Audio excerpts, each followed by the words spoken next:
Welcome back to the deep dive. Today, we're jumping into something that really spans the globe. We're connecting rhythm, resistance, and the really hard work of development. Yeah, it starts with this incredibly powerful image, doesn't it? The 1000 Drums Festival. Exactly. A single cultural event, but it bridges continents. Okay.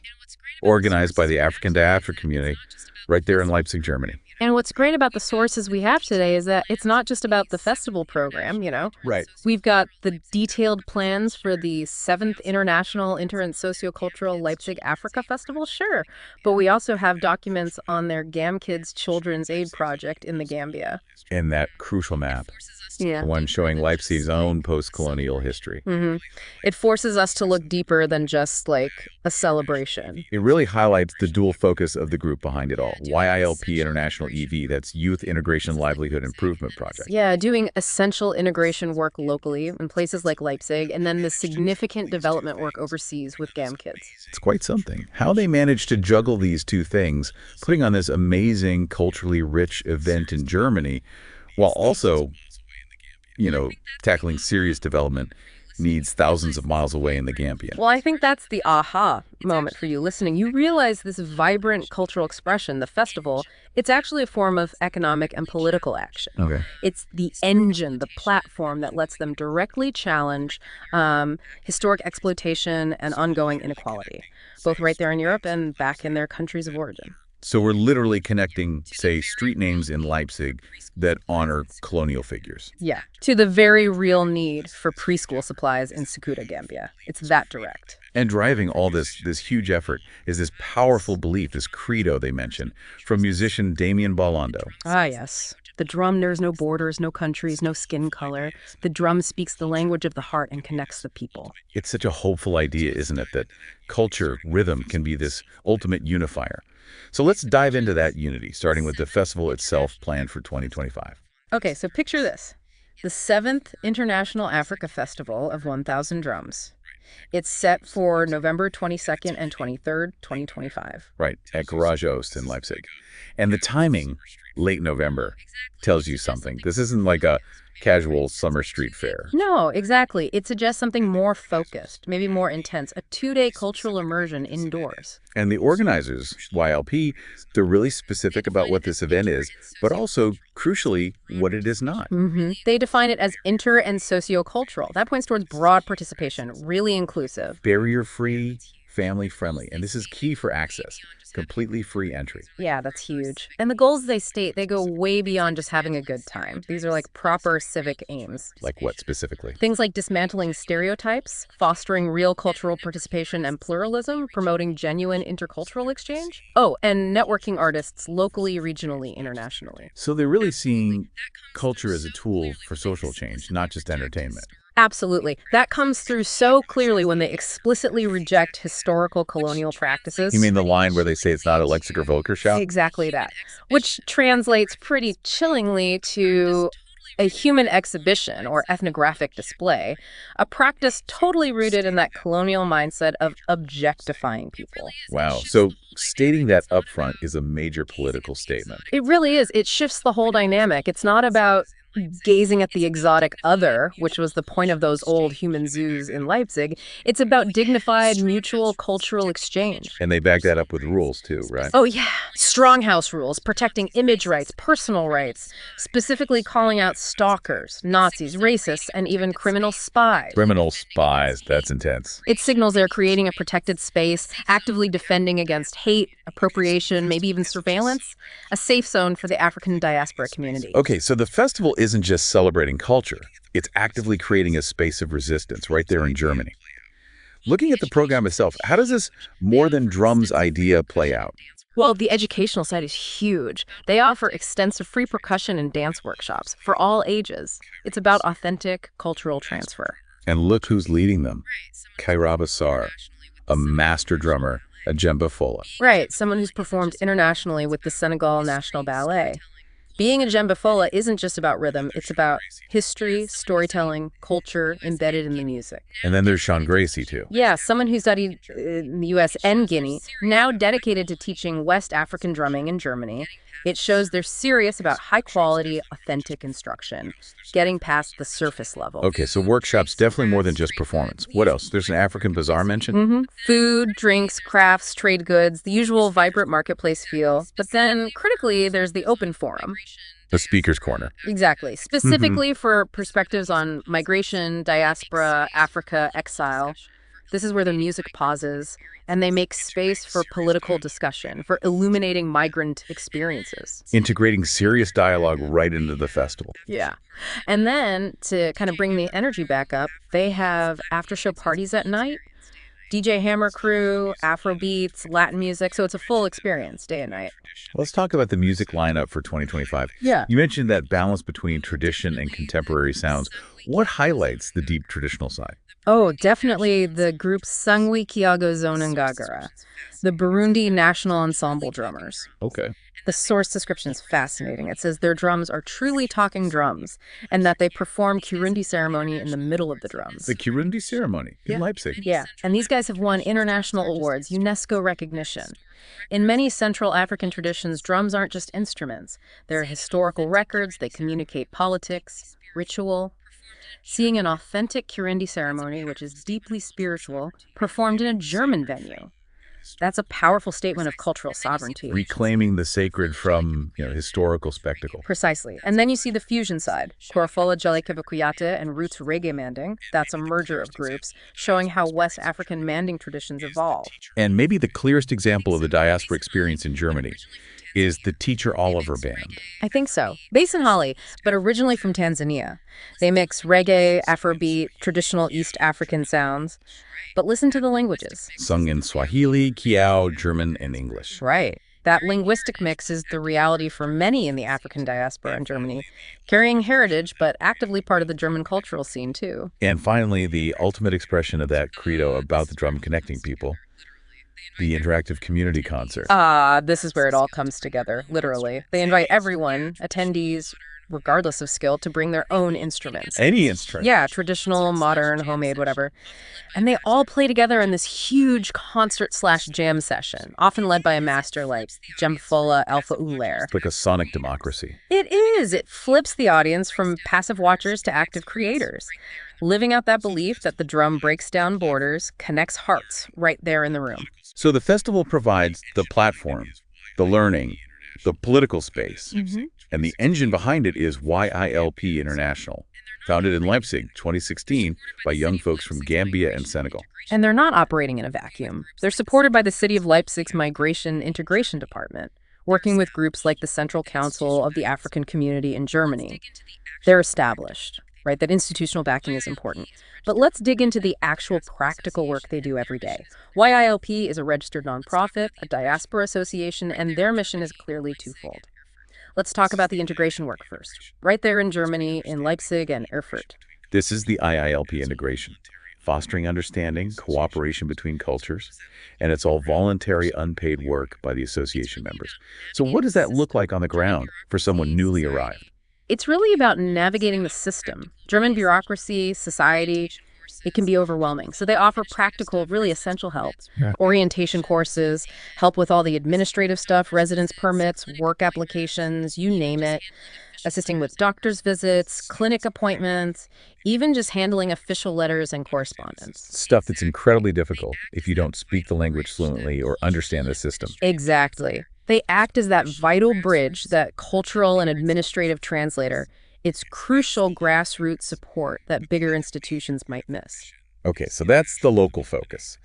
But the other major part of their mission is international development aid, specifically focused back home through the GAM Kids project. Yeah, GAM Kids focuses on the Gambia's West Coast region, places like Bafaloto, Brikama, Sakuda, and they're working at a really foundational level. How so? Supporting the actual construction of a school building in Bafaloto, providing specific, targeted help for 2 preschools in Sakuda, the Kambengo Nursery School, and the Kids Inspiration Home. So basic infrastructure, educational supplies.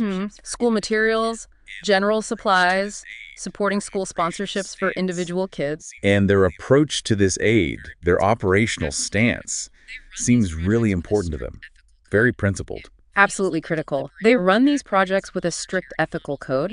It feels like a deliberate pushback against older charity models that maybe lacked accountability or, frankly, respect. Like explicitly rejecting donations from certain groups. Yes, they state clearly no donations from criminals, racists, terrorists. Right. That's a powerful ethical line in the sand. It really is. Why spell that out so directly for a children's aid project? I think it's about keeping the mission pure, protecting their integrity. They're saying, look, we don't just want money.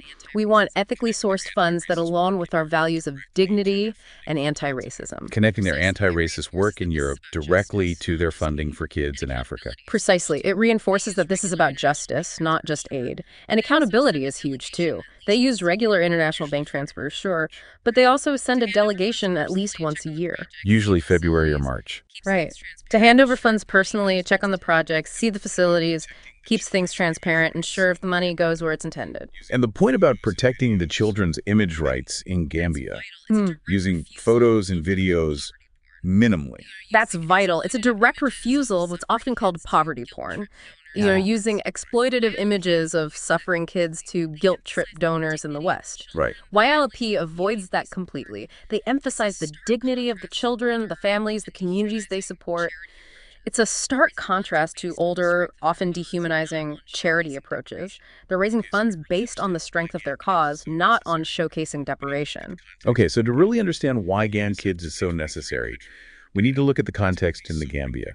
The UNICEF 2023 country report data paints a pretty sobering picture. Yeah. It really gives you the why behind Y.I.L.P's work. Yeah, you have to start with the big picture stuff. Yeah. The Gambia ranks 174th out of 191 countries on the Human Development Index.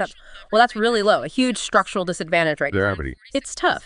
The national poverty rate actually jumped significantly. It was around 46% in 2019, but by 2022, it hit 53.4%. Over half the population. Yeah, largely due to the economic shocks from the COVID-19 pandemic. And that's not just an abstract number, right? That's families struggling daily for basics, which makes Y.I.L.P's focus on funding preschools feel like such a foundational act of resistance. And there's more nuance to that poverty too, right? The multidimensional aspect. Exactly. The global index shows over 41% of the population, including kids, are multidimensionally poor, meaning they lack basic access across several areas at the same time. Clean water, sanitation, nutrition, education, it's all interconnected. You can't easily fix one without addressing the others. Beyond the economics, the sources mention some really tough child protection issues that GAM Kids aims to fight. Yeah, the stats on violence against children they're deeply worrying. Something like 89% of children experience violence, and certain harmful practices are still alarmingly common. Like FGM. Female genital mutilation, yes. Prevalence is over 50% for girls aged 0 to 14, and depressingly high, over 27%, even for the very youngest girls aged 0 to 4. That's shocking. It is. And then there's violence within marriage, too. Over a quarter of married adolescent girls, 15 to 19, reported experiencing violence from their spouse. Okay, so this context really underlines why Y.I.L.P isn't just a development group. They're actively advocating against FGM, child marriage, child prostitution, trying to ensure access to healthcare and education as protective factors. They're intervening directly in these cycles of violence and deprivation. But it's also really important to flag the progress that is being made. Investment clearly makes a difference. Especially in education. Definitely. That's a major bright spot. Primary school completion rates saw a huge jump from 79% in 2017 up to 96% in 2022. That's impressive progress. And test scores improved too. Yeah, in the national assessment tests for grade 3 students, English and math scores went up. So there's political will, successful interventions happening. Which is great news. But here's the catch, the gap that really shows why Y.I.L.P's focus on foundational schooling is still so vital. Right. Despite that high completion rate, there's still a significant chunk of kids being missed. We're talking about roughly 78,745 children aged 7 to 12. That's nearly 19% of kids in that age group still out of school. Wow, almost 1 in 5. Yeah.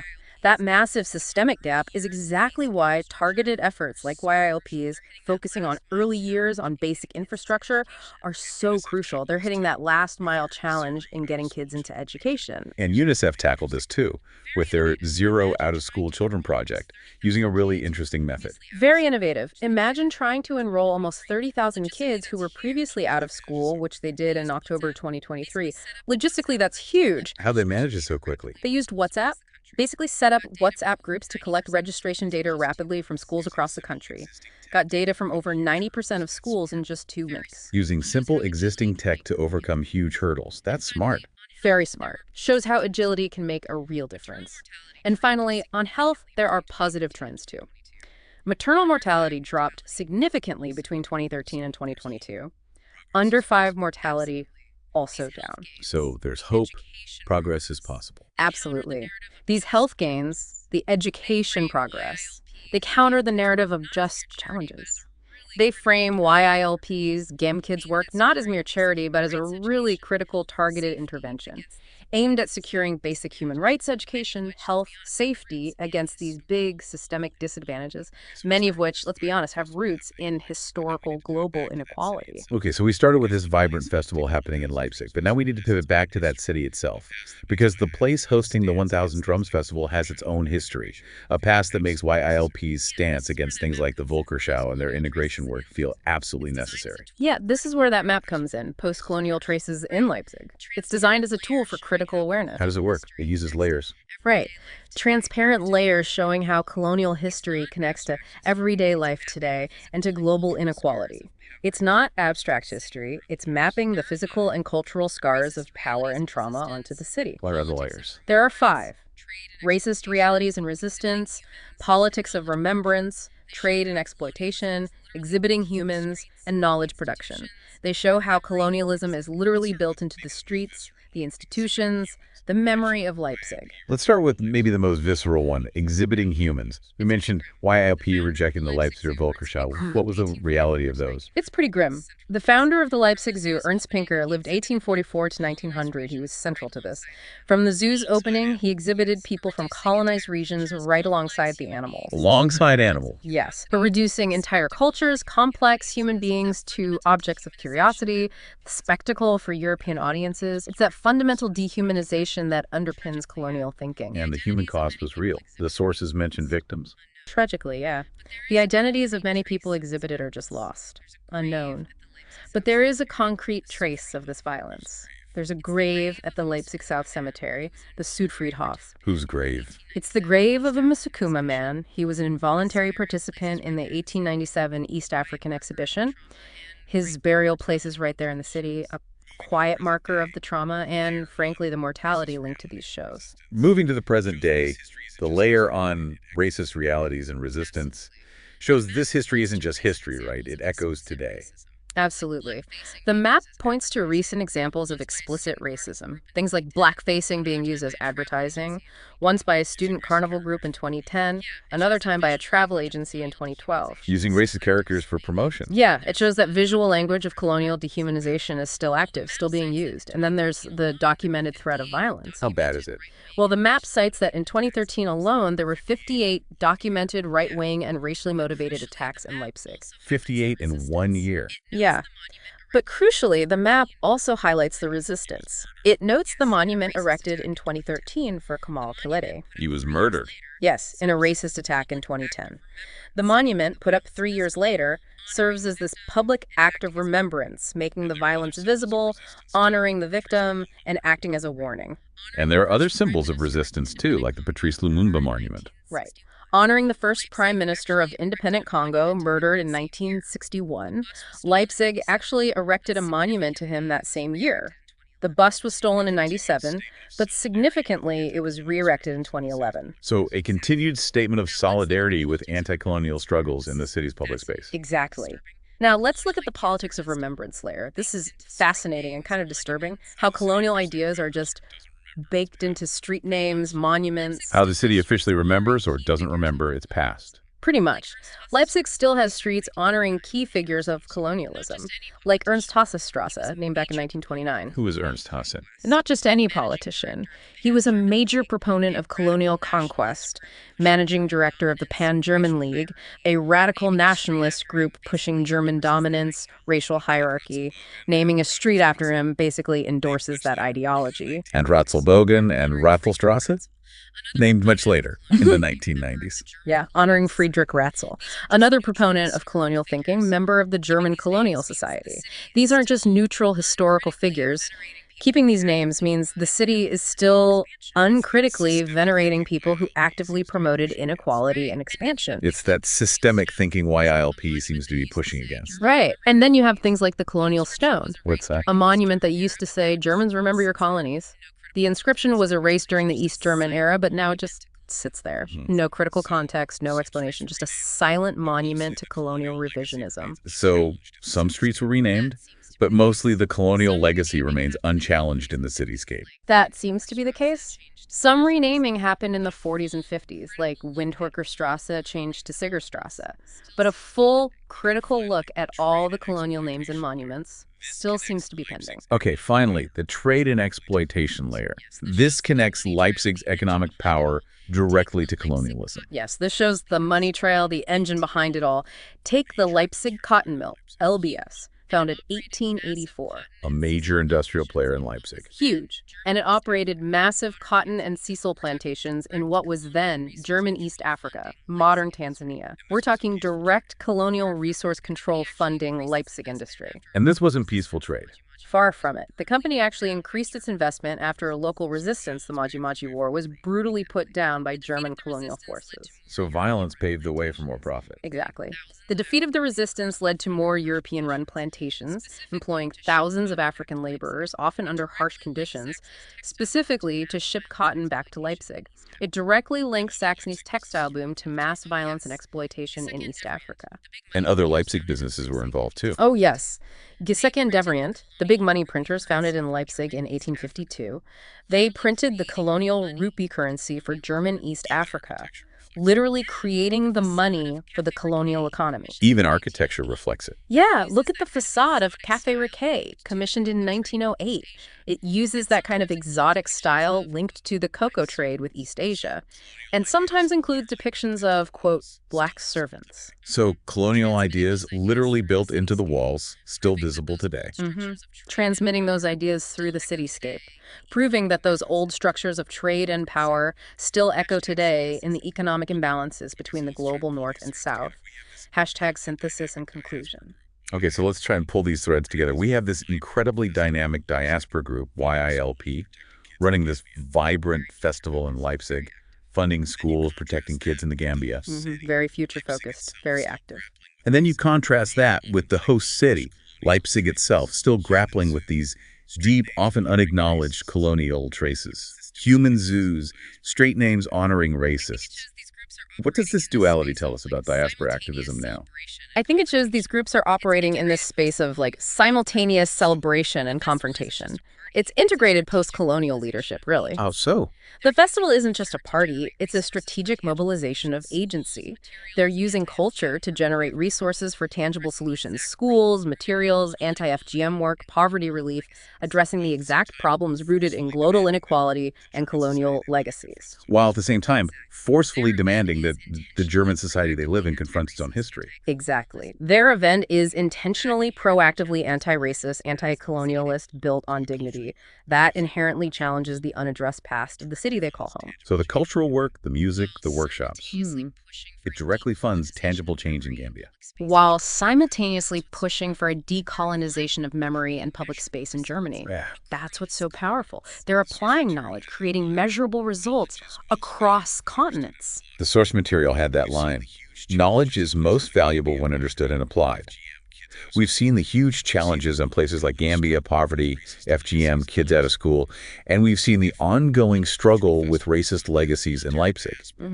So if one cultural festival run by a voluntary diaspora group can directly fund education, health, and dignity in the Gambia, it really raises a big question, doesn't it? It does. It makes you think, what specific responsibility do those institutions named on Leipzig's colonial map? The zoo, the city council responsible for street names, the businesses built on colonial trade, what responsibility do they have? To match that level of applied knowledge, to take measurable action themselves. Yeah, to finally start dismantling the colonial and racist systems they perhaps passively still uphold. The burden of decolonization shouldn't just fall on the shoulders of the diaspora community fighting from within. That is definitely a powerful thought to leave our listeners with. Thank you so much for walking us through this complex and, frankly, quite moving deep dive today. It was a pleasure. Really important connections to make. You could definitely explore these ideas of diaspora activism, post-colonial cities, and how culture fuels change further yourselves. Think about those layers, those connections between continents. We'll see you next time on The Deep Dive.